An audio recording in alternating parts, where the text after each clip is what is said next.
आज हम स्टार्ट करेंगे। जो थर्ड यूरोपियन इंडिया में आए थे वो थे इंग्लिश।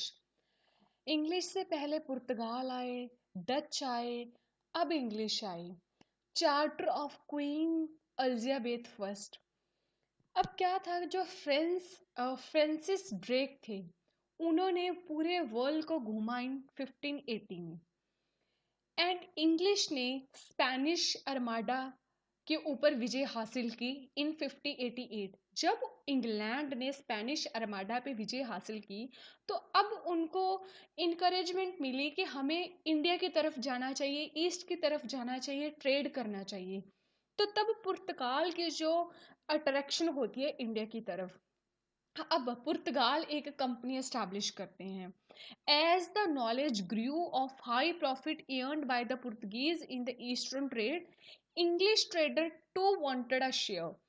अब इंग्लिश को पता चला कि पुर्तगाल इतना प्रॉफिट अर्न कर रहे हैं इंडिया से, तो हमें भी प्रॉफिट अर्न करना है इंडिया से, इसीलिए वो इंडिया आते हैं।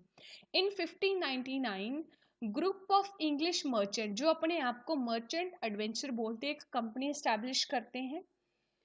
और 1600 में क्वीन एलिजाबेथ फर्स्ट होती है, उनको एक चार्टर इशू करती है कि आप जाओ इंडिया में ट्रेड करो। उस कंपनी का जो नाम होता है वो होता है governor and company of merchant of London trading into the East Indies. कि इस कंपनी, जो ये कंपनी होती है ना, governor and company of merchant of London trading into the East Indies, ये कंपनी आके इंडिया में ट्रेड स्टार्ट कर देती है। तो अब इंग्लिश इंडिया में आ चुके हैं। इसके बाद जो क्वीन एलिजाबेथ फर्स्ट होती है, वो इस कंपनी को 15 सालों के लिए मोनोपोली दे देती है, जिसको बाद में 1609 में वो एक्सटेंड भी कर देती हैं। डच ऑलरेडी यहाँ ट्रेड कर रहे हैं, इंग्लिश भी आ चुके हैं, पुर्तगाल भी ट्रेड कर रहे हैं। इंग्लिश क्यों आए यहाँ ट्रेड करने के लिए? वो टेक्सटाइल की सर्च के लिए आए, अदर कमोडिटीज का ट्रेड करना चाहते थे, वो इसीलिए इंडिया में आए। इसके बाद हम देखेंगे इंग्लिश आ तो गए इंडिया में, लेकिन वो अपने प्रोग्रेस इंडिया में कैसे करते हैं। सबसे पहले वो वेस्ट में अपनी प्रोग्रेस करते हैं, फिर साउथ में, फिर बंगाल में। हम धीरे धीरे देखेंगे पूरे का पूरा एरिया वो कैसे कवर करेंगे, अपने आप को एक्सपैंड करेंगे। जो कैप्टन हॉकिंस होते हैं ना, 1609 में जहांगीर के दरबार में आते हैं और बोलते हैं कि मुझे सूरत में एक फैक्ट्री एस्टैब्लिश करनी है। जहांगीर मना कर देते हैं, लेकिन जब जहांगीर मना कर देते हैं, लेकिन वो बोलते हैं कि आप ट्रेड कर सकते हो, लेकिन फैक्ट्री एस्टैब्लिश मैं सूरत में नहीं करने दूंगा। अब अगर उनको ट्रेड करने का राइट दे दिया तो पुर्तगाल को अच्छा नहीं लगता। पुर्तगाल इंग्लिश का अपोज करता है कि हम आपको यहाँ ट्रेड करने नहीं देंगे। एक बार तो कैप्टन हॉकिंस वापस चले जाते हैं आगरा से, छोड़ देते हैं आगरा को इन 1611 में। लेकिन 1611 के बाद अब जो कैप्टन थॉमस बेस्ट आते हैं 1612 में, वो पुर्तगाल को हरा देते हैं। अब पुर्तगाल को उन्होंने हरा दिया तो जहांगीर बहुत इम्प्रेस हो जाते हैं, बोलते हैं कि ये इंग्लिश आए हैं जिन्होंने इतने टाइम से जो पुर्तगाल राज कर रहे थे उनको हरा दिया, तो अब मैं इनको दे देता हूँ फैक्ट्री एस्टैब्लिश करने के लिए सूरत में। तो उनको सूरत में फैक्ट्री एस्टैब्लिश करने के लिए दे दी इन 1611 में। उनको बाद में मसूलीपट्टनम में भी वो अपनी फैक्ट्री एस्टैब्लिश कर लेते हैं।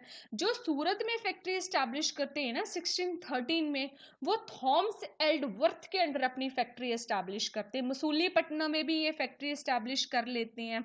इन 1611 the English had started trading at Masulipatnam. तो बाद में वहाँ 1616 में फैक्ट्री एस्टैब्लिश कर लेते हैं। अब आप देखोगे कि अब इंग्लिश ने सूरत में भी फैक्ट्री एस्टैब्लिश कर ली, मसूलीपट्टनम में भी फैक्ट्री एस्टैब्लिश कर ली। उसके बाद 1615 में थॉमस रो आते हैं, जो जेम्स फर्स्ट के एम्बेसडर होते हैं, जहांगीर के कोर्ट में आते हैं, 1619 तक रहते हैं। वो आते तो इसीलिए कि हमें प्रिविलेजेस दो, ट्रेड करने के लिए दो, ऐसा कुछ उनको नहीं मिलता, लेकिन फिर भी वो अपनी जो फैक्ट्रीज एस्टैब्लिश करने की परमिशन ले लेते हैं आगरा में, अहमदाबाद में, भरूच में। अब आप देखो सूरत ले गए, मसूलीपट्टनम ले गए, आगरा ले गए, अहमदाबाद ले गए, बरोच ले गए, अब उनको बॉम्बे भी मिल जाएगा। बॉम्बे कैसे मिलेगा? जो इंग्लैंड के राजा चार्ल्स सेकंड होते हैं ना, वो पुर्तगाल के प्रिंसेस कैथरीन से इन 1662 में मैरिज कर लेते हैं। एज अ डोरी जो पुर्तगाल के राजा होते हैं वो उनको बॉम्बे दे देते हैं। जो चार्ल्स सेकंड होते हैं उनको बॉम्बे मिल गया, जो इंग्लैंड के होते हैं। चार्ल्स सेकंड क्या करते हैं, वो बॉम्बे को ईस्ट इंडिया कंपनी को दे देते हैं और उनको बोलते हैं कि आप मुझे 10 पाउंड्स की पेमेंट दे देना 1668 में। तो उनको बॉम्बे में मिल गया। अब क्या करते हैं, वो अपना जो हेडक्वार्टर होता है ना इंग्लिश, सूरत से बॉम्बे ले जाते हैं 1687 में। तो अब इंग्लिश ने पुर्तगाल को तो पहले ही हटा दिया था, ठीक है। तो अब डच और इंग्लिश की दुश्मनी पड़ जाती है, लड़ाई शुरू हो जाती है, रेवेलरी स्टार्ट हो जाती है। लेकिन बाद में इंग्लिश और डच भी कॉम्प्रोमाइज कर लेते हैं। इंग्लैंड बोलता है कि मैं इंडिया में ट्रेड करूंगा और डच बोलता है कि मैं इंडोनेशिया में ट्रेड करूंगा, मुझे तो प्रॉफिट ही अर्न करना है। तो आप मेरे में एंटर मत करना, मैं आपके ट्रेड में एंटर नहीं करूंगा। तो वो भी कॉम्प्रोमाइज कर लेते हैं। अब इंग्लिश की position, English companies position was improved by golden farman. Golden farman कौन देते हैं? Sultan of Golconda in 1632। वो बोलते हैं कि आप मुझे 500 पगोडास दे देना 1 साल का, और आप फ्रीली ट्रेड गोलकोंडा में कर सकते हो। अब देखो गोलकोंडा भी इनको मिल गया। इसके बाद फ्रांसिस डे जो ब्रिटिश मर्चेंट होते हैं 1639 में, जो रूलर होते हैं ना चंद्रगिरी से, उनसे परमिशन ले लेते हैं मद्रास में फैक्ट्री एस्टैब्लिश करने के लिए, जिसका नाम पड़ता है fort saint George, and replace Masulipatnam as the headquarter of English settlement in the south India. धीरे धीरे ये अपनी ट्रेडिंग एक्टिविटीज को और इंक्रीज कर लेते ईस्ट में। अब अपनी फैक्ट्रीज हरिहरपुर इन महानदी डेल्टा में एस्टैब्लिश कर लेते हैं। बालासोर जो उड़ीसा में इन 1633 में एस्टैब्लिश कर लेते हैं। तो अब देखो जो इंग्लिश है ना, उनकी धीरे धीरे जो अपना एरिया कवर किए जा रहे हैं। अब बंगाल को कैसे लेते हैं?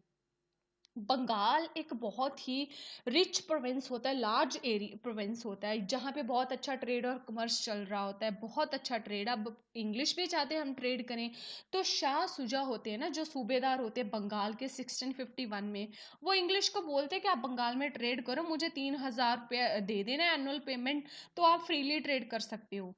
तो वो इंग्लिश जो होते हैं बंगाल में फैक्ट्री स्टैब्लिश कर लेते हैं हुगली में 1651 में, और अदर प्लेसेस लाइक कासिम बाजार, पटना, राजमहल।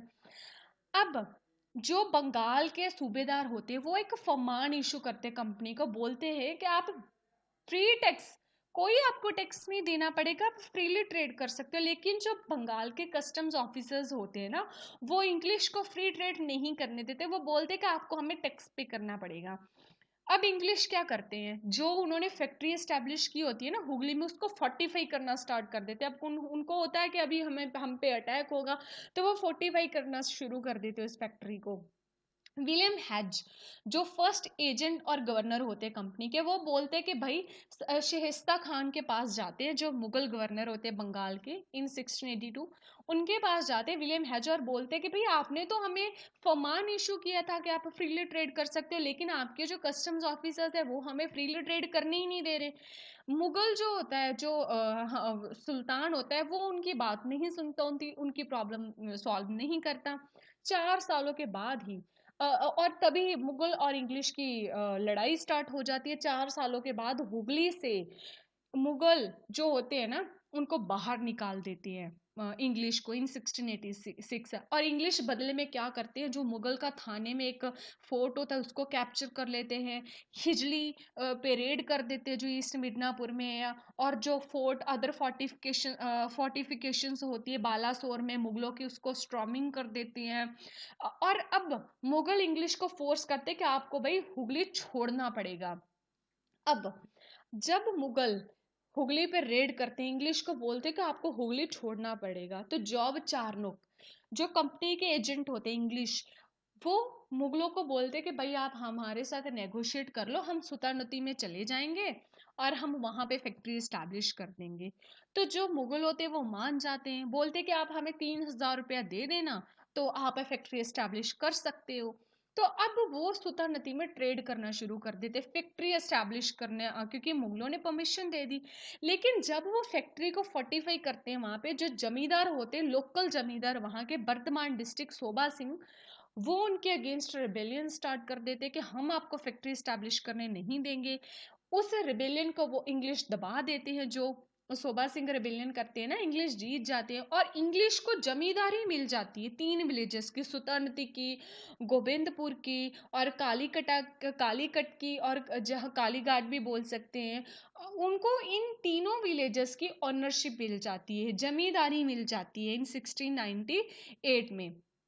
इसके बाद वो इस जो 3 विलेजेस जो अब इंग्लिश के पास आ चुके हैं, उनको फोर्टिफाई करते हैं और उसको नाम देते हैं फोर्ट विलियम इन 700 में। और बाद में इस विलेज को कोलकाता नाम से भी जाना जाता है, जिसको हम बोलते हैं, जिसके जो फर्स्ट प्रेसिडेंट होते हैं सर चार्ल्स आयर। किन 3 विलेजेस को मिला के कलकत्ता शहर बनता है? 3 विलेजेस, सुल्तानती, गोविंदपुर एंड कालीकट। अब फ्रुक्शियर्स फरमान, इसका क्या मतलब है? इन 1715 में जो जॉन सरमन होते हैं, जो इंग्लिश का मिशन को हेल्ड कर रहे होते हैं, मुगल एम्पर के पास आते हैं। मुगल एम्पर से फ्रुक्सियर जो होते हैं, उनसे बहुत अच्छे प्रिविलेजेस ले लेते हैं। जैसे उनको प्रिविलेजेस मिल जाते हैं बंगाल में, गुजरात में, हैदराबाद में, काफ़ी वैल्यूएबल प्रिविलेजेस मिलते हैं, जिसको Magna carta of the company भी बोला जाता है। जैसे फर्स्ट क्या होता है कि बंगाल में वो अगर इंपोर्ट करना चाहते हैं चाहे एक्सपोर्ट करना चाहते हैं, कोई उनको टैक्स नहीं देना पड़ेगा, सिर्फ उनको एनुअल पेमेंट 3000 रुपये देना पड़ेगा। सेकंड, अगर कंपनी को परमिट कर दिया जाता है कि आप दस्तक इशू कर सकते हो अगर आप ट्रांसपोर्टेशन करना चाहते हो गुड्स की। कंपनी इन हैदराबाद, कंपनी को बिल्कुल भी कोई टैक्स नहीं देना पड़ेगा, फ्री ऑफ ट्रेड कर सकते हैं हैदराबाद में भी। सूरत में कंपनी को 10,000 एनुअल पेमेंट करना पड़ेगा, वो सूरत में भी ट्रेड कर सकती हैं। और जो कंपनी के कॉइन्स होते हैं ना, कंपनी के कॉइन्स, अब जो इंग्लिश ईस्ट इंडियन कंपनी के कॉइन्स होते हैं, जो करेंसी होती है उनकी, throughout the Mughal empire mint कर दी जाती है। देखो कितना कुछ हो गया। अब अब देखो, इतना कंपनी को प्रिविलेजेस मिल चुके हैं, ईस्ट इंडिया कंपनी को। ईस्ट इंडिया कंपनी काफ़ी अच्छा ट्रेडिंग कंसेशन ले लेती है बंगाल में मुगल अथॉरिटी से। कैसे? By means of flattery and diplomacy. कुछ डिप्लोमेसी से ले लेती है, कुछ फ्लैटरी से। फ्लैटरी मतलब आप किसी की तारीफ करोगे और वो आपको बदले में कुछ देगा, ऐसा कुछ। But the English had to vanquish the French before. अगर इंग्लिश को बहुत अच्छी तरह से अपनी पावर को एक्सपैंड करना था, तो उसके लिए इंग्लिश को फ्रेंच का सामना भी करना पड़ता था।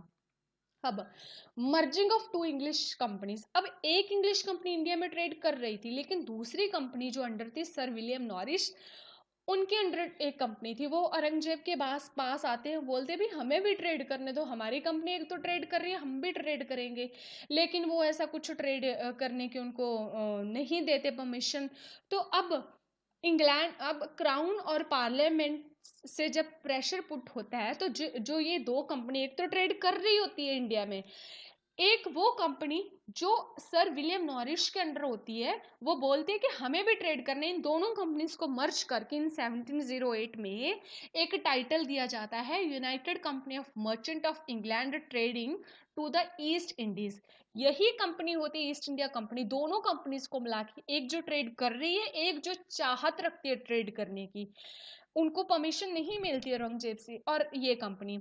और 1708 से लेके 1873 तक यही ईस्ट इंडिया कंपनी होती है जो ब्रिटिश पॉलिटिकल पावर एस्टैब्लिश करती है इंडिया में। तो अब देखो इंग्लिश अपनी पावर कैसे स्ट्रॉन्ग करते जा रहे हैं। पहले उन्होंने सूरत ले लिया, मसूलीपट्टनम ले लिया, कहाँ कहाँ फैक्ट्री से, बंगाल ले लिया। तब देखो कैसे फैक्ट्रीज एस्टैब्लिश, बॉम्बे मिल गया उनको। तो आगे हम पढ़ेंगे, अब फ्रेंच आएंगे, जो 4th यूरोपियन आएंगे, फ्रेंच। अब इंग्लिश फ्रेंच को कैसे हराएंगे, उसके लिए 3 वॉर्स होंगी, Carnatic war, first, second, third. अब हम वो नेक्स्ट लेक्चर में पढ़ेंगे। तो ऐसे करके अपना पावर जो इंग्लिश स्ट्रॉन्ग कर रहे हैं। तो नेक्स्ट चैप्टर में हम फ्रेंच के बारे में पढ़ेंगे। Thank you.